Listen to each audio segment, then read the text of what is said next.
নমস্কার, আশা করি সবাই ভালোই আছেন। সুমতি কিচেন উইথ ব্লগ থেকে সবাইকে স্বাগত।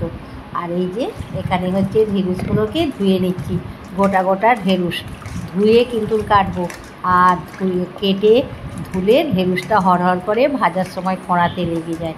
সেই জন্যে গোটা ঢেঁড়ুসগুলোকে ধুয়ে নিচ্ছি, আর 2-3 বার জল করে ধুয়ে নেবো। গাছেতে ঢেঁড়ুস যখন হয় তখন পোকা মারার জন্য ওষুধ দেয়, সেই জন্যে ঢেঁড়ুসকে ভালো করে ধুয়ে নিতে হবে ঘষে ঘষে, নাহলে খেলে কিন্তু শরীর খারাপ করবে। সেই জন্য গোটা ঢেঁড়ুসগুলোকে ধুয়ে নিলাম। এবার হচ্ছে ঢেঁড়ুসগুলোকে কাটবো। আপনারা প্রথম থেকে শেষ পর্যন্ত দেখবেন, আশা করি ভালোই লাগবে। আর এই যে এখানে ঢেঁড়ুস হচ্ছে 3-4টে কেটে নিয়েছি, আর এই যে মুখের দিকটা বাদ দিচ্ছি, আর পেছনটা একটু কেটে বাদ দেবো। বড় বড় ঢেঁড়ুস আমি 2 টুকরো করে নিচ্ছি। ছোট ঢেঁড়ুস হলে গোটা গোটা রাখা যেত, বড়োর জন্য আমি 2 টুকরো করে নিলাম। আপনারা আপনাদের পছন্দ মতন করে কেটে নেবেন। আর এক হাতে ভিডিও করছি, আর এক হাতে হচ্ছে ঢেঁড়ুস কাটছি। সব ঢেঁড়ুসগুলোকে এইরকম করে কাটবো। আর অন্য দিন তো ঢেঁড়ুস চিংড়ি আর এইসব করেছি, ঢেঁড়ুস সর্ষে করেছি।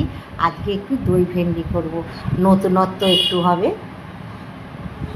এখানে এই যে গোটা জিরে আর গোটা ধনে নিয়েছি। এবার হচ্ছে বেটে নেবো শিলে। এই যে বেটে নিয়েছি, আজকে বাটা মশলাটা দিয়েই করব।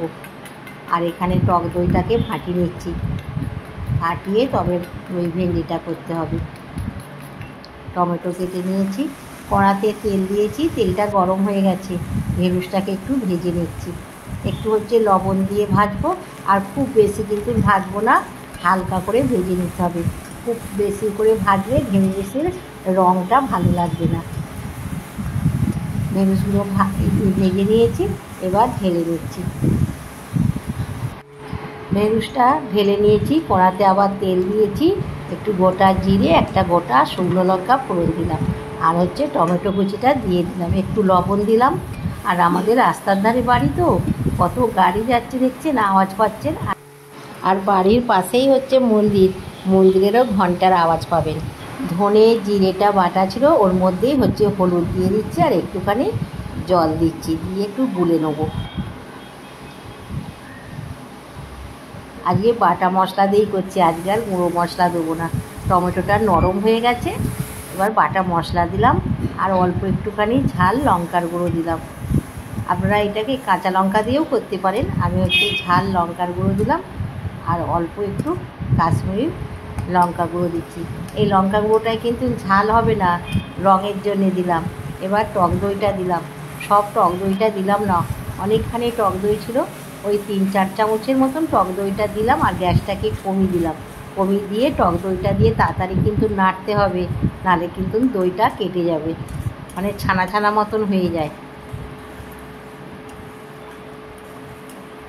ভালো করে হচ্ছে নেড়ে নিয়েছি, একটুখানি চিনি দিচ্ছি, যেহেতু টমেটো আর টক দই দিয়ে আছে, ব্যালেন্সটা হয়ে যাবে।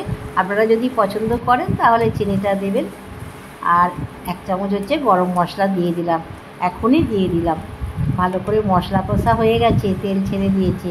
এবার ঢেঁড়ুসটা ভেজে রেখেছিলাম দিয়ে দিলাম, দিয়ে এবার একটু নেড়ে নিচ্ছি।